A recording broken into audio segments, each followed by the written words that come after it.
फैसल साहब दिल्ली से तशरीफ लाए हैं, साथ खैरियत के अल्हम्दुलिल्लाह। और जो भी खुतबा होगा ये सुनाएंगे आपको। और मैं उससे पहले इंचार्ज से दरख्वास्त करूंगा कि वो अपने ख्यालात का इजहार करें।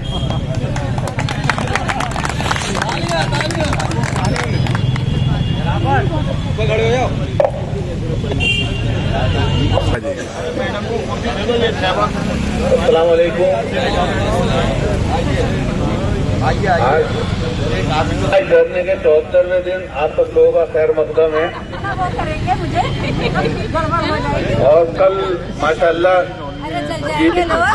जो यहाँ पर 20 मार्च में आपकी ताकत थी, जितनी तेज ठंड थी उससे ज्यादा तेज और उससे ज्यादा तादाद में आपके जज्बों का तूफान उमड़ रहा था। और यहाँ के ऊपर धरना स्थल से लेके बाबे सैयद तक लोग मौजूद थे। तो ये बता रहा है कि ठंड भी आपके इरादों को कम नहीं कर सकती है और इसके लिए आप लोग मुबारकबाद के मुस्तहक हैं। ये कल का एपिसोड जरूरी था, वो हमारे लिए तो जरूरी था ही, वो उन लोगों के लिए भी जरूरी था जो बेचारे अपनी ओर से कोई कसर छोड़ नहीं रहे हैं। तो उनको नकार के आप लोग यहाँ आए तो कम से कम उनको अंदाजा हो गया होगा कि जिस लेवल पे इस प्रॉब्लम को वो समझ रहे हैं ये प्रॉब्लम उससे बहुत ज्यादा बड़ी है। क्योंकि हम लोग यहाँ पे किसी के बहकावे में आके नहीं बैठे हुए हैं। यहाँ बहुत मोटी सी चीज है कि हमारे साथ में हमारा एक्सटेंशन के साथ दिक्कत हुई थी साल भर पहले। उस एक्सटेंशन हमारा रुका, फिर हमारा सैलरी हेड चेंज हुआ। उसके बाद हम लोगों के साथ जैसे जैसे टाइम बढ़ रहा है वैसे वैसे कई तरह से हमारी प्रॉब्लम को सॉल्व करने की कोशिशें हुई हैं। जैसे शुरुआत में HPC बनी, हाई पावर कमेटी। उसके बाद हुआ कि 24 जून को जो मीटिंग होगी उसमें आपके एक्सटेंशन होंगे और इस प्रॉब्लम का हल किया जाएगा। सब लोग मौजूद रहे। सर सैयद हाउस के ऊपर मीटिंग हुई, आप सब लोगों ने EC मेंबर्स को फूल दिए। उसके बाद हाई पावर कमेटी कंस्टिट्यूट हुई। कमेटी को 3 महीने में रिपोर्ट देने के लिए कहा गया। सब लोग मान के चल रहे थे कि सितंबर तक हमारी प्रॉब्लम का एंड हो जाएगा, क्योंकि 24 जून में जो हमें एक्सटेंशन दिया था उसकी मियाद 31 दिसंबर तक थी। और जो कमेटी को इस प्रॉब्लम को सॉल्व करने के लिए बनाया गया था उसको 3 महीने का वक्त दिया गया था, यानी कि वो मियाद 24 सितंबर तक थी।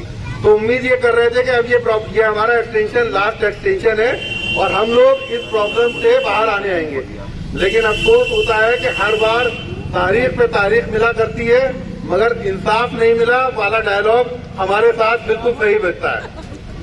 एक शेर है कि तुम्हारे वादों का कद भी तुम्हारे जैसा है, क्योंकि आपने हमसे इतने सारे वादे कर दिए कि हम इस शेर को बोलने में मजबूर हैं कि तुम्हारे वादों का कद भी तुम्हारे जैसा है, जो नाप कर कभी देखो तो कम निकलता है। जो नाप कर कभी देखो तो कम निकलता है। उस मीटिंग के बाद में तय हुआ कि चलिए अब इसके अंदर ये रिपोर्ट सबमिट हुई। उमेश कदम सर ने हमारे सरबराह गांधी जी को लड्डू तक खिला दिया कि भाई अब तुम्हारा काम हो गया है। लेकिन उसके बाद पता चला कि उसे अभी वेट होना है, लीगल रिपोर्ट वेटेड होगी, उसके बाद आएगी। उसके बाद 2 महीना लग गया उसके अंदर।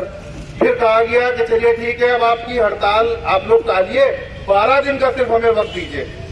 30 नवंबर को जो मीटिंग हुई उसमें कहा गया कि 12 दिन का वक्त दीजिए। उस 12 दिन में हम लोग आपको 10 से 12 दिन में आपकी प्रॉब्लम सॉल्व करेंगे। एक स्पेशल EC बुला के आपका एजेंडा उसमें शामिल करके इसको EC के थ्रू हम इसको करते हैं। हड़ताल पोस्टपोन हुई, पहले हफ्ते में होने वाली, दूसरे हफ्ते 14 तारीख में की गई, पूरे 12 दिन के बाद। लेकिन 14 तारीख की रात में, यानी 13 की रात में सिर्फ एजेंडा और मीटिंग का पता चला कि 23 तारीख को मीटिंग होगी। और 23 तारीख की मीटिंग में अल्हम्दुलिल्लाह हम लोगों का एजेंडा आया तो हमें फिर से उम्मीद लगी कि आप हमारी प्रॉब्लम को सॉल्व करेंगे। और फिर 23 तारीख में जो हुआ आप सबने देखा, मीटिंग बिना किसी नतीजे के एडजर्न की गई। बाहर आके EC मेंबर्स ने बताया कि ये मीटिंग एडजर्न हो गई है, अब ये 18 तारीख को होगी, 18 जनवरी को होगी। स्पेशल मीटिंग है। अब इस तरह के पूरे जो स्टेप मैंने दोहराया वो इसलिए दोहराया कि ये पूरा आप रिकॉल कीजिए कि जिस पूरे इंसिडेंट को अगर सीक्वेंस वाइज देखा जाए तो लगता है कि प्रॉब्लम सॉल्व करने की कोशिश हो नहीं रही है, सिर्फ कोशिश करते हुए दिखाया जा रहा है, क्योंकि प्रॉब्लम सॉल्व हो ही नहीं रही है। आपने 18 तारीख 23 में मीटिंग की, स्पेशल मीटिंग है, अगले दिन भी की जा सकती है, लेकिन लगभग 1 महीने बाद का वक्त दिया गया। तो अगर आप ऐसे करके काम करेंगे तो इसमें तो बड़ी दिक्कतें होंगी। फिर अगर ये माना ही जाए कि आप काम करना नहीं चाहते, तो फिर बिल्कुल जो जकी भाई ने कहा और हम लोगों ने जो अपने कमेटी को ऑथराइज किया है कि हर किसी के तरह के डिसीजन ये कमेटी ले, जो भी चाहे करे, हम इसके साथ शाना बशाना तौर पे हैं। क्योंकि अब अगर आप ये दिखा रहे हैं कि आप हमारा काम नहीं कर रहे हैं, तो फिर हम भी काम नहीं कर रहे हैं। हमारे पास कुछ और नहीं है, आप भी काम मत कीजिए, हम भी काम बिल्कुल नहीं करेंगे। ये बिल्कुल तय है कि अगर 18 की मीटिंग न सिर्फ होती है, बल्कि अगर उसमें हमारे मसाइल हल नहीं होते हैं, क्योंकि मीटिंग होना काफी नहीं है, मीटिंग होती रही जा रही है। मीटिंग इतनी हो रही है, जब भी कोई जरूरी चीज आएगी उसके लिए मीटिंग बुलाई जाएगी। हमें अब मीटिंग से मतलब नहीं है, हमारा काम होना इम्पोर्टेंट है, हमारा काम होना इम्पोर्टेंट है। और अगर उस मीटिंग में हमारे काम नहीं होते, तो जो डिसीजन हमारी कमेटी विचार करेगी, चाहे उसमें इसेंशियल सर्विसेज को जोड़ के हड़ताल तक जाना पड़ेगा, उसको किया जाएगा। और उस दिन ताला बंद करते हुए बिल्कुल नहीं देखा जाएगा कि वो कौन सा डिपार्टमेंट है, वो इमरजेंसी है कि वो ट्रामा है कि वो हॉल है कि वो किचन है कि वो इसेंशियल है कि नॉन इसेंशियल है। अगर बंद है तो फिर सब बंद है और सब लोगों को बात में आना है। क्योंकि आप लोग भी यहाँ जितना स्टाफ है और स्टाफ के साथ भी, मैं सिर्फ 2 बातें के पूछना चाहता हूँ कि आप बस ये बताइए कि या तो हम लोग गलत कर रहे हैं, हमारा मुराद हम एम्प्लॉई लोग, या फिर हमारे साथ गलत हुआ है। आप लोग दोनों में से एक चीज डिसाइड कीजिए कि या तो हम लोग गलत कर रहे हैं तो हमारे साथ बिल्कुल ना दे कोई भी, और हमें भी समझाए। लेकिन अगर आप ये मानते हैं कि हमारे साथ गलत हुआ है, तो फिर आपको कोई ऐसा उज्र रोक नहीं सकता कि आप यहाँ ना आए और हमारा साथ ना दें। आपको यहाँ आना भी चाहिए और हमारा साथ भी देना चाहिए।